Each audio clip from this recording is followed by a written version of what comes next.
Disagreeing with somebody can be difficult enough in your native language. When you try and do it in another language, well, it gets even more tricky. So in today's English lesson, we're going to look at how to disagree with somebody politely in British English. So you don't agree with somebody, but you don't want to sound rude.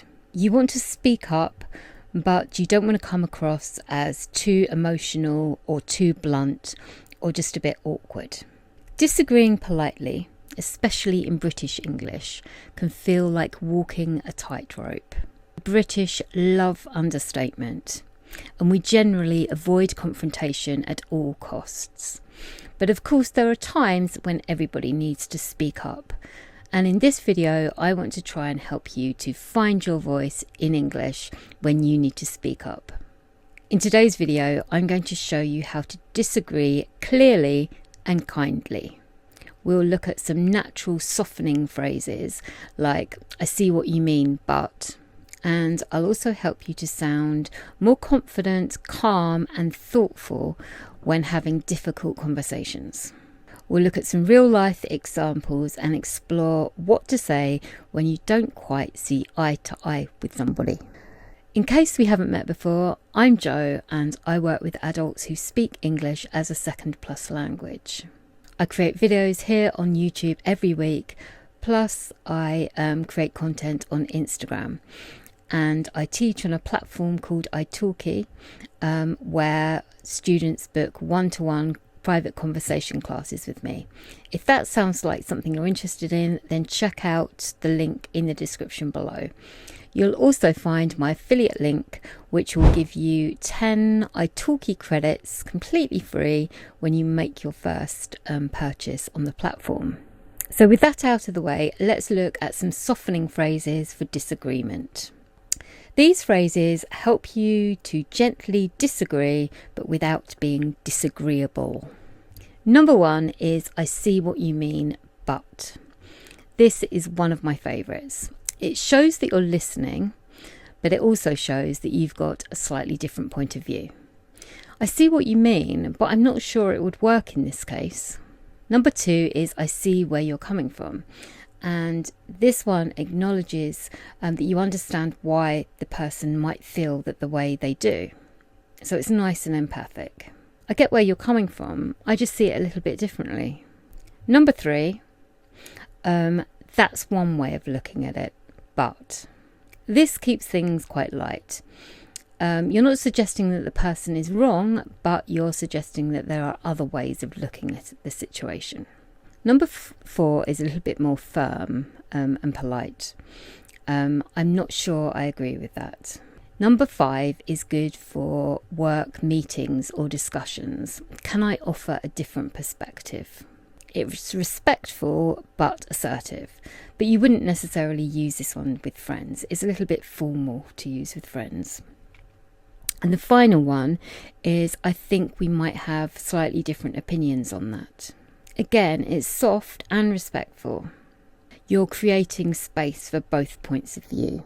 So let's have a look at a real life example. Imagine that you're in a meeting at work and one of your colleagues says, I think that people who work from home aren't as productive. And you disagree. Now you can disagree, but decide to let it go, not to say anything. Obviously that's fine, but maybe it's something that you feel strongly about. Perhaps some of your team work from home and they're really productive. How can you disagree politely? I've got a few natural responses that you could use. First off, you could say something like, that's interesting, but I've had a different experience. A lot of the remote teams I've worked with have been just as productive, if not more. Or you could say, I see what you mean.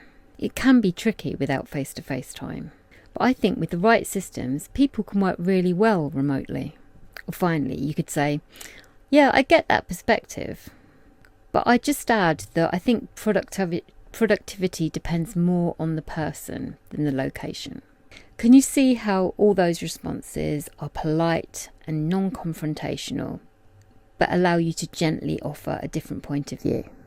Oh, before I forget, I've created a free PDF that you can download on my website with a full transcript of today's video.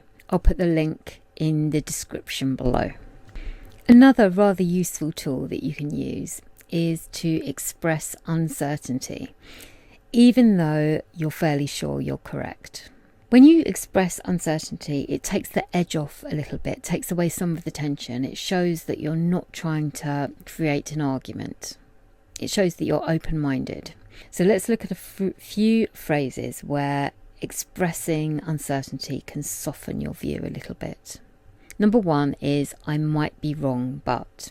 Now, you might know full well that you're right, but by saying, I might be wrong, but, can you see how it softens the tone a little bit?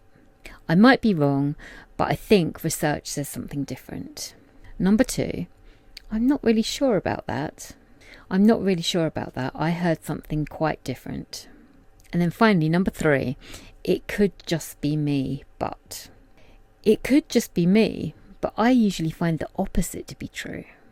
All of these say, I see things differently, but I'm not trying to have an argument with you.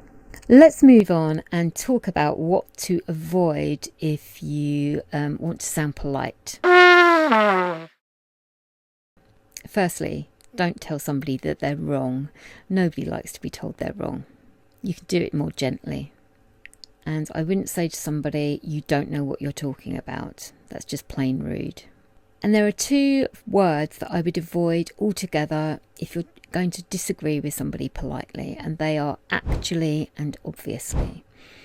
Actually can sound a little bit patronising. Actually, I think you'll find you're wrong. Sounds very patronising. And obviously can make somebody feel like they're stupid. Even if something is obvious to you, it might not be obvious to somebody else. So avoid actually and obviously. A quick tip about British English. In British English, we often hedge, which means we avoid giving a direct answer. We use soft language, indirectness, understatement, and this is to avoid sounding too forceful or too direct. For example, I'm not sure that's correct. I don't think that's quite right. So if you're speaking with British people, you might find that softening your language a little bit will help you to fit the tone of the conversation more. Okay, before I go, I'm going to give you a few sentence starters that you can practice using today. The first one is, that's a good point, but have you thought about? And you can introduce another point. The next one is, I wonder if there's another way to look at this. And the third one, you might be right, I just see it slightly differently. So next time you don't agree with somebody, you don't have to panic, you don't have to go silent, or you don't have to start an argument. You can simply say something like, I see what you mean, but I see it a little bit differently. That's what confident, thoughtful communication sounds like. If you found today's video useful, then I'd really appreciate it if you gave me a thumbs up, or even better, subscribe.